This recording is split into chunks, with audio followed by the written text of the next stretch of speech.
मौसम में बदलाव की संभावना है। प्रदेश के 17 जिलों में आंधी बारिश का येलो अलर्ट जारी किया गया है। गुरुग्राम, फरीदाबाद, पानीपत, सोनीपत, रोहतक, नूंह में अलर्ट। सिरसा, फतेहाबाद, हिसार, जींद, कैथल, करनाल के लिए भी अलर्ट जारी किया गया। भिवानी, चरखी दादरी, झज्जर, पलवल और महेंद्रगढ़ में भी बारिश के आसार हैं। तो देखिए, आज भी बारिश को लेकर अलर्ट जारी। हरियाणा के 17 जिले ऐसे हैं जहां पर आंधी बारिश का अलर्ट जारी है, जिनमें गुरुग्राम, फरीदाबाद, पानीपत, सोनीपत, रोहतक, नूंह में अलर्ट जारी। गगन हमारे साथ बने हुए हैं। गगन, कुरुक्षेत्र में फिलहाल कैसा मौसम, क्योंकि हरियाणा के 17 जिले ऐसे हैं जहां पर आंधी बारिश को लेकर अलर्ट जारी किया गया।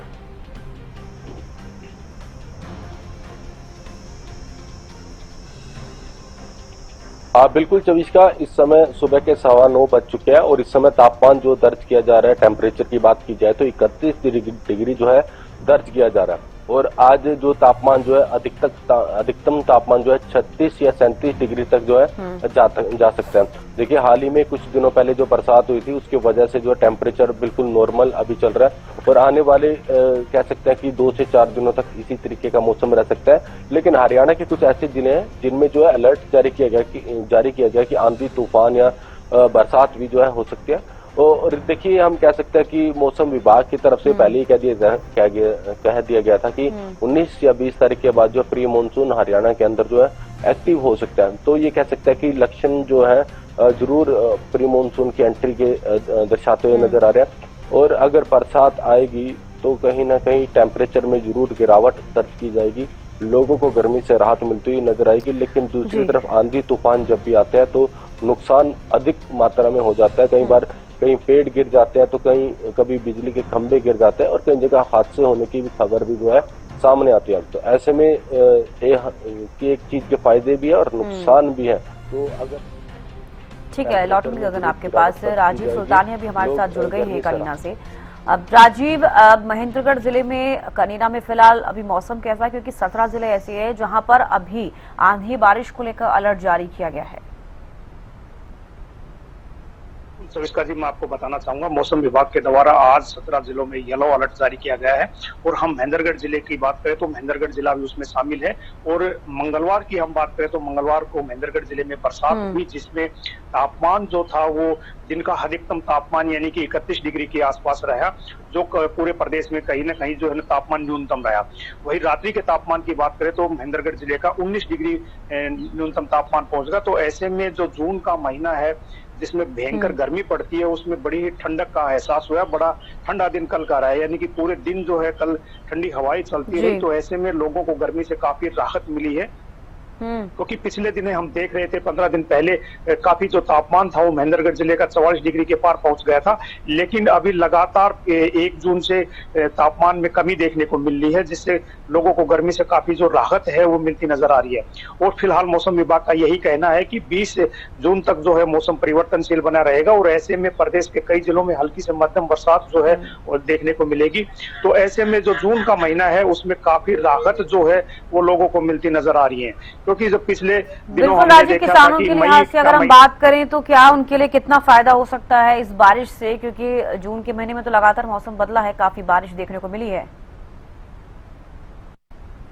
सविस्का जी, किसानों को भी काफी फायदा हुआ है, क्योंकि इस समय जो है किसानों के द्वारा कपास की जो फसल है वो लगाई हुई है और कपास की फसल में रौनक लौट आई है, क्योंकि लगातार जो है तापमान में कमी देखने को मिली है। तो ऐसे में जो फसल है वो काफी अच्छी जो है वो लहला रही है। तो ऐसे में किसान जो है वो बड़े खुश नजर दिखाई दे रहे हैं, लेकिन मानसून का इंतजार कर रहे हैं, क्योंकि जैसे ही अच्छी बरसात यदि क्षेत्र में होती है तो किसान जो है अपनी बाजरे की फसल लगाएंगे। लेकिन फिलहाल जो है मानसून का 1 सप्ताह के अंदर लगभग अनुमान है कि मुंबई के आसपास पहुंच जाएगी। तो 1 सप्ताह मुंबई से और यहाँ पे हमारे एनसीआर क्षेत्र में आने में लगता है। तो लगभग किसानों को इंतजार है कि 14 से 15 दिन में मानसून की जो बरसात है यानी कि क्षेत्र में देखने को मिलेगी। लेकिन फिलहाल जो पश्चिम विक्षोभ लगातार सक्रिय हो रहे थे उसका असर जो है वो देखने को मिला और हल्की से मध्यम बरसात जो है हरियाणा प्रदेश के कई जिलों में हुई, उससे मौसम बड़ा ही सुहावना हो गया और गर्मी से लोगों को काफी राहत मिली है। फिलहाल कृषि अधिकारियों के द्वारा भी किसानों को यही सलाह दी जा रही है कि वो अपनी जो फसलें हैं उनके अंदर किसी भी कीटनाशक वगैरह का जो छिड़काव है वो ना करे और सिंचाई भी बंद कर दे, क्योंकि हल्की से मध्यम बरसात होने की जो संभावना है वो अभी अगले और 3 दिन में दिखाई दे रही है। आज भी महेंद्रगढ़ जिले में 25% जो है वो बरसात होने की संभावना दर्शाई गई है।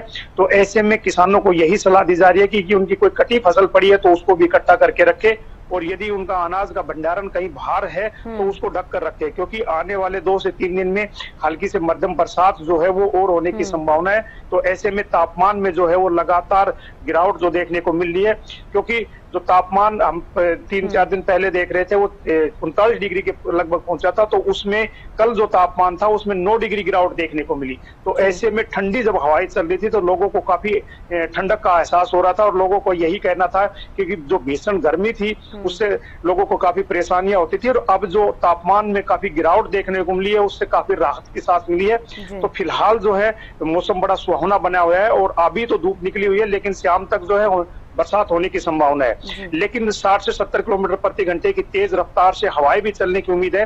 तो ऐसे में नुकसान भी है वो देखने को मिला है, क्योंकि बिजली के जो खंभे हैं गिर गए तो उससे कहीं ना कहीं लाइट भी बाधित रही, लेकिन 5 से 6 घंटे बाद दोबारा से बिजली के जो कर्मचारी वो लगे रहे और बिजली को खंभे को दोबारा से लगाकर बिजली को सुचारू रूप से चालू किया गया।